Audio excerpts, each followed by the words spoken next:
جب تمہارے پروردگار نے فرشتوں سے کہا کہ میں مٹی سے انسان بنانے والا ہوں، جب میں اس کو درست کر لوں اور اس میں اپنی روح پھونک دوں تو اس کے آگے سجدے میں گر پڑنا، سو تمام فرشتوں نے سجدہ کیا مگر ابلیس کہ وہ اکڑ بیٹھا اور کافروں میں ہو گیا۔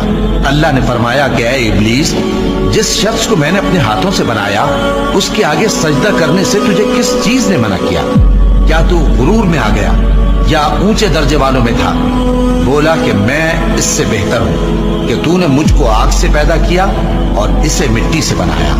فرمایا بس یہاں سے نکل جا، تو مردود ہے اور تجھ پر قیامت کے دن تک میری لعنت پڑتی رہے گی۔ کہنے لگا کہ میرے پروردگار، اچھا تو مجھے اس روز تک کہ لوگ اٹھائے جائیں مہلت دے۔